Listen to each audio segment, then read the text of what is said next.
Remember when the idea was the college football playoff would be expanded, and we didn't know really if it was going to be 6 or 8 or 12 or whatever it is, and of course there's always discussion about what to do. But the first ever truly expanded playoff, other than when they went from 2 to 4, the truly first large bracket, 12 teams down to 4, semifinal tonight, Penn State, Notre Dame. Tomorrow, Ohio State, Texas. We'll hear a couple of comments in just a moment from Steve Sarkisian and also Ryan Day. But tonight is the first of the semifinals, and also a big story involving a quarterback that's entered the portal that a lot of people thought was going to enter and go to the NFL. Paul and Craig, your thoughts? Notre Dame and Penn State. I'm glad it's here. I look forward to getting home just in time. Turn it on and watch what I hope is a classic. I can't wait. It's going to be an old school game. I think that, they haven't played since 2007. These two that before that, when they stopped being major independents, or one of them stopped being a major independent, they quit the kind of yearly rivalry. They'd played what you told me 12 years in a row. Yeah, it was just something like that. Yeah, and so in the 90s. But yeah, I think that I think this is going to be a great game. I'm a big Riley Leonard guy. I'm excited to see him tonight. I really do like Drew Allar as well. So good quarterback matchup, good defense matchup, good running back matchup. I mean, there's not – if you were – they do those things on the websites of, like, who has the advantage. I would say all the way down the line, if somebody's got a check in the other corner, it's not that much. It's a very even matchup.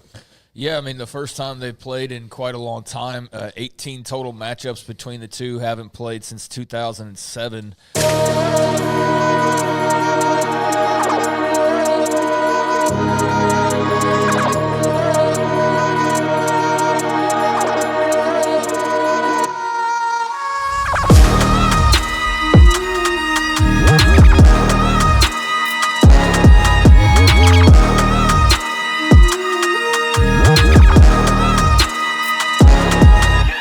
And then played in 2006 in a little back and forth home and home there. Saw a little coaching matchup of Charlie Weiss versus Joe Paterno. How about that? It's the last time that these two teams have played, and that's the only time those two teams have played those two games since '92. So it's been, you would think they'd have interacted a bit more than they have, but it's been a really long time since they played, but a really long time since this was any kind of consistent like it was in the 90s. So, yeah, a fresh matchup. And I don't know, I think we got like the perfect weather outside for this game. It's nasty, icy, rainy, windy, cold, and that's what I think of when I think of like the brand of football when you put these two teams together. Now, it won't be that in Miami, obviously. Right. But, I mean, it feels like Big Ten football weather outside in a way.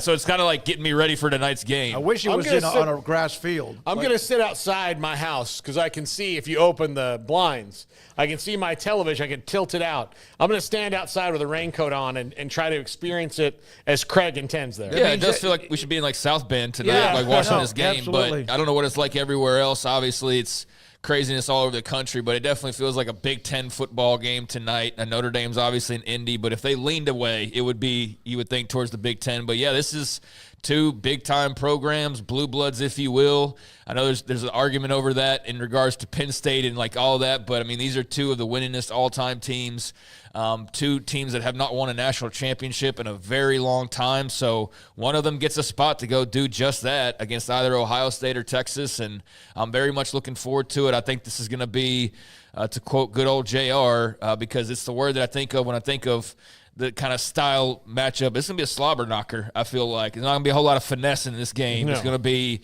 rough and tumble. So I'm feeling like the mood is set, at least over in our area, our neck of the woods, and so I'm prepared for it. Yeah, obviously the weather up in Dallas and Fort Worth. Jennifer sent a video of her back porch. It's snowing up there in certain ways, so there's still that particular story for tomorrow. But in Miami, it's going to be beautiful. It's going to be absolutely beautiful. Look forward to that.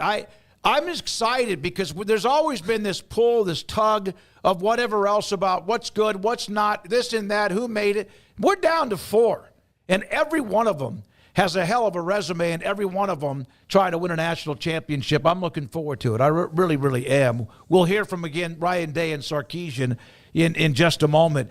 Love is healthy. It looks like he's going to play. We mentioned that about Abdul Carter. Not sure 24 hours late. I'm sure he's going to give it a go, too.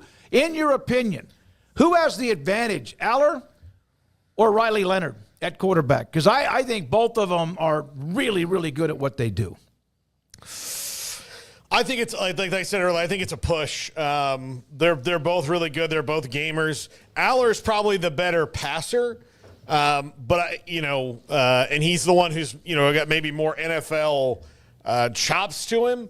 But I don't think that really matters tonight in the way that this game is going to go, because I don't think that either team's just going to see wide open receivers running down the field all that often. I mean, if it happens, it's going to be mostly because somebody fell down.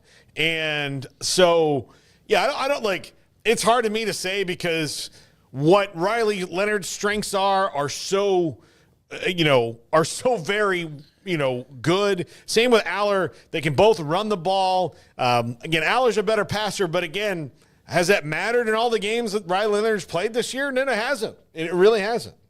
Yeah, I don't know. I think it's a bit of a push. I don't even necessarily think this comes down to a quarterback duel, but I suppose that it could. I mean, you don't know until you roll the ball out there, but I think I saw Dan Orlovsky talking about how this could help raise Drew Allar's NFL profile in particular. He certainly has the tools to be a guy that you see at the next level. I think that's been talked about for a couple of years, that's in the cards for him if his cards are played right, and they seem to be right now, and he's got a big opportunity tonight to take another step in that direction. But, yeah, I don't think there's a inherent advantage for either side based on quarterback play, but I think whoever plays the best tonight, yeah, that will obviously go a long way in potentially determining the outcome, but pretty even matchup. Leonard, obviously the tried and true veteran quarterback, but Allar's played a lot of ball as well. I do think he's got the higher upside overall, but that's not necessarily something that goes into account into tonight's game. Yeah, and I'm going to have something that the Athletic did earlier